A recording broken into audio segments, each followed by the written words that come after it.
آپ یہ صورتحال ملک کی دیکھیں اور کتنی شرمناک بات ہے کہ پاکستان کی سب سے بڑی سیاسی پارٹی کے کارکنان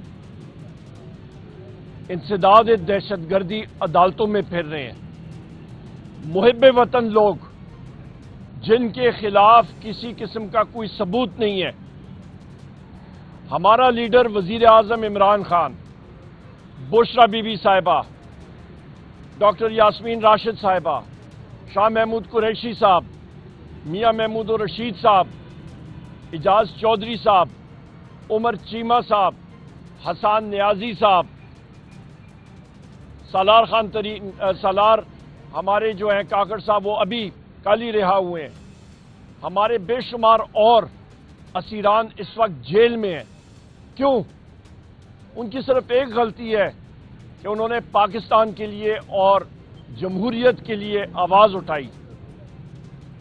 اس وقت آپ یہ دیکھیں کہ ہندوستان جنگی مشقیں کر رہا ہے، اس کے برعکس پرائم مپٹ شہباز شریف پاکستان ملٹری اکیڈمی کاکول میں گیا اور وہاں پہ جو اس نے تقریر کی، اس نے ہندوستان کو دعوت دی کہ آپ انویسٹیگیٹ کر لیں، آپ کھوج نکال لیں کہ پاکستان اس واقعے میں ملوث نہیں۔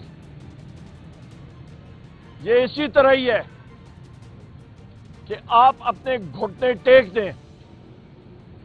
خواتین و حضرات، بھارت کو جو میسج جانا چاہیے تھا وہ میسج تھا جو میرے عظیم قائد وزیر اعظم عمران خان صاحب نے کیا تھا کہ ہم لوگ وار پہلے کریں گے، سوچیں گے بعد میں۔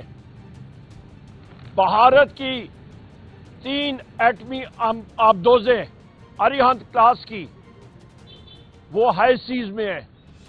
ان کا ایک ایئر کرافٹ کیریئر وہ بحریہ عرب میں ہے۔ ان کی فوجیں موبلائزڈ ہیں، ان کی ایئر فورس موبلائزڈ ہے۔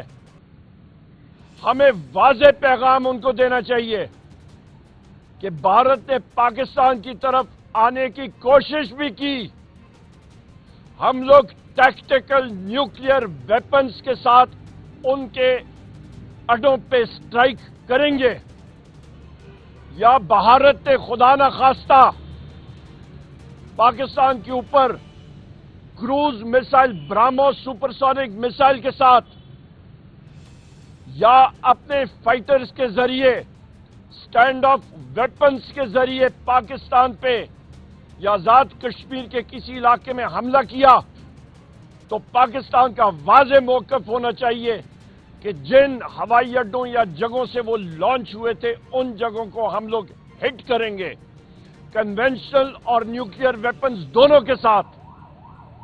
یہ ہماری واضح پالیسی ہونی چاہیے، کیونکہ بھارت ہمارے نیوکلیئر ٹریگر پوائنٹس کو ٹریگر کر رہا ہے۔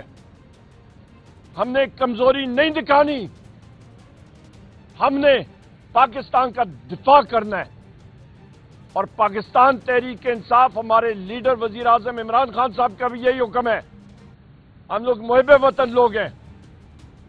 یہاں پہ آپ یہ دیکھیں کہ اس وقت پاکستان میں یا کسی لیڈر کی سنوائی یا بات سنی جاتی ہے، وہ وزیر اعظم عمران خان صاحب ہیں۔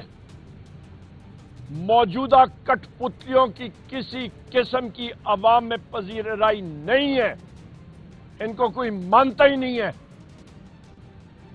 میں نے متعدد بار قومی اسمبلی میں سوال کیے 1 سال پہلے، کیونکہ بحیثیت ایک طالب علم تاریخ اور پولیٹیکل افیئرز اور انٹرنیشنل ریلیشنز نظر آ رہا تھا کہ بھارت کسی بھی ٹائم ایک ایڈونچر کرنے والا ہے، اور میرا سوال تھا کہ شہباز شریف کے پہلے پی ڈی ایم دور حکومت میں اور اس کے بعد نگران دور حکومت میں پاکستان نے یوکرین کو $85 کروڑ 850 ملین ڈالرز کے آرٹلری شیلز بیچے۔ کل میں نے اس کی ٹویٹس بھی کی